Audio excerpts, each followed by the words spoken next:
very frustrating to see. One of the biggest issues I have with it is you actively call out Vince McMahon for how he treats women, which also came across for a lot of people came off as really gross because you're using sexual assault and rape as points, and it's not like you don't care about the victims, you care about shaming Vince McMahon, which Vince McMahon should be shamed, but you're using it in Not a in way that context. like where you don't care, you don't give a shit about the victims. It's about trashing Vince McMahon.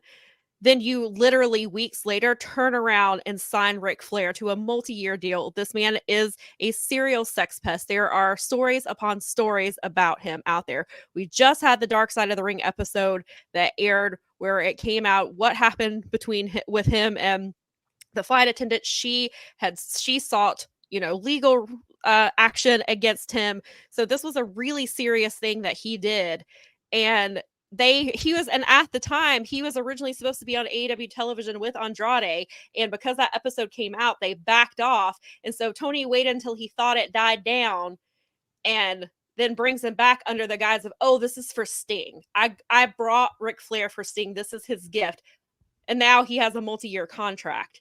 And so the whole thing is very disingenuous, which I think is part of what makes it even worse. And then you sit here and say you're an alternative to the other company. And I mean, yes, there are people in AEW who are signed with him who were named and speaking out. Like we've talked about this many times, and we know it's in this business, it's hard to get away from. But this is somebody who is open. Like we know the story of what happened with just that one incident alone should keep him off of TV. There's probably countless other stories like this out there. And it just feels, somebody made a point, and now I'm wondering this. Somebody asked if because the Tony Khan has a big announcement on Wednesday, turned out to be this nothing announcement. Some people think it was the Ric Flair announcement, but they thought the fans were not going to react well, so they didn't put Ric Flair on TV to announce the deal. Okay, that's funny that you say that. I didn't see anybody say that anywhere, but in my head, I was like sitting around going, I wonder if that big announcement was going to be Ric Flair and he was afraid he was going to come out and get a whole bunch of boos. Mm-hmm. And I was like, oh, wait. But I didn't, I didn't voice that, but I was, I saw another, I'm glad that I wasn't like totally crazy because. No, another podcaster I saw tweet it, and she was like, I'm wondering, because she quote tweeted Bully Ray, because Bully Ray was saying, like, if it were me, I would have brought, Rick down to the ring. Tony would have come out there and be like, I want to offer, like they would have done the contract signing on TV, basically. Then he welcoming him to AEW and that type of thing. And so she quote tweeted it, and she said, I think this was the big announcement, but they realized that he may not get a good reaction. So they scrapped it and decided to do it through a press release, which is funny because I joked about on Wednesday night the announcement with being to sign up for an email to find out about Wembley tickets. I was talking to Mike and JD from Mike and JD show about that exact thing. Yeah, and I tweeted this could have been a press release. Well, after the show ended, they sent out a press release, and I was like, oh my God, they did send out a press release. And so I screenshot it and tweeted it. And then the next day we get the Ric Flair announcement is a press release. And so I was like, it sounds highly likely that I don't think that Tony expected quite the backlash that it's getting, and rightfully, he rightfully deserves his backlash. And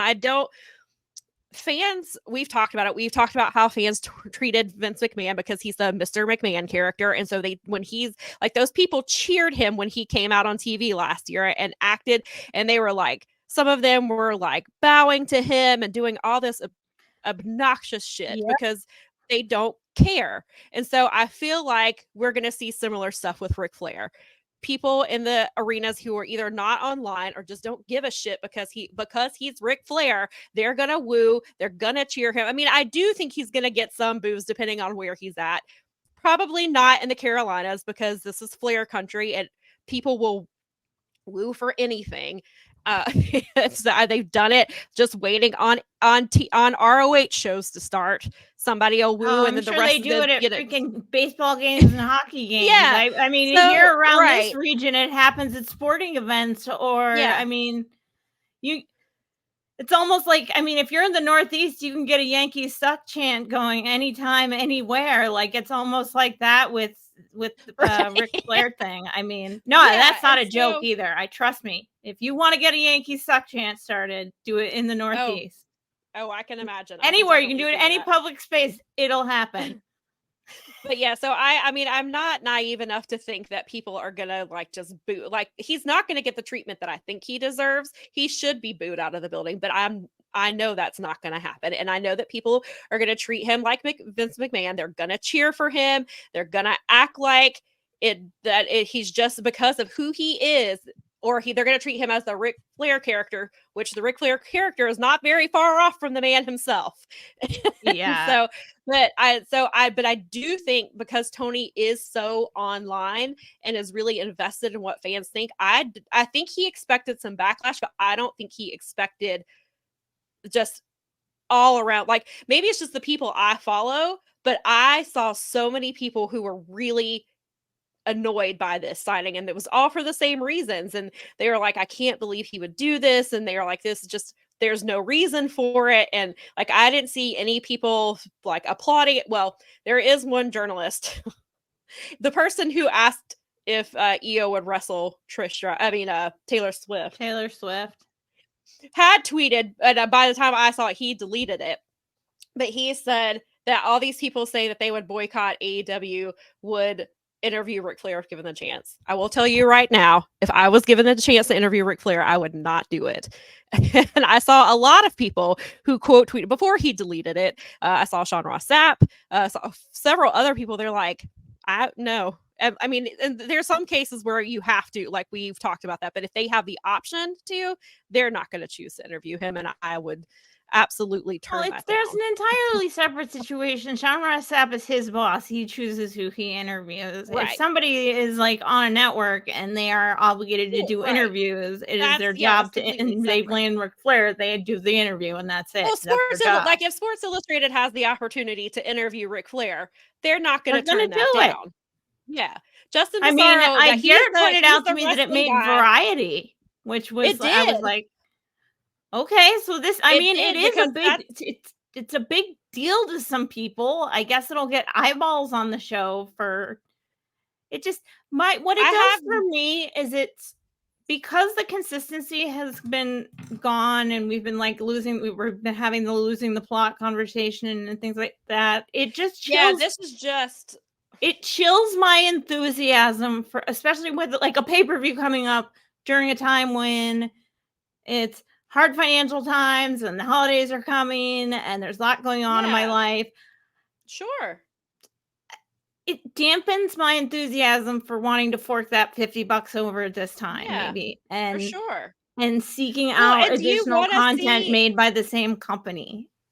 Yeah. Well, and then, and I was going to say, but I forgot this isn't on a pay-per-view. This is on Dynamite, because I was about to say, well, then we have that, because, there were a lot of talk about Paul White is going to be in a match, but that's not going to be on, it's not going to be on Full Gear. That's on Dynamite, and not this week, but the following week, which, there's that whole conversation about that, like, about, using, having Jericho and having them on the same team as Kenny and Coda.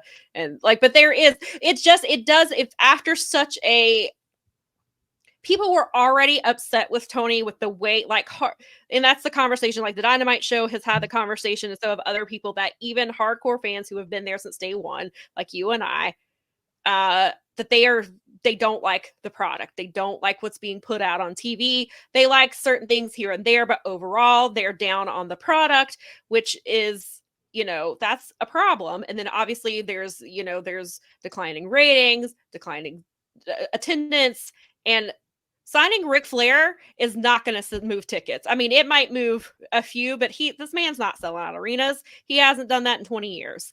So I don't think... Well, it's certainly not going to move tickets with the people who have equity with You have equity with me, but not that much equity. And your prices have been steadily rising. I've been in your arena shows, including 2 big giant pay-per-views. Like, this is the first time I've sat here and gone, depending on where we are next year, I don't know if I care about Forbidden Door. Maybe I'm going to put that somewhere else.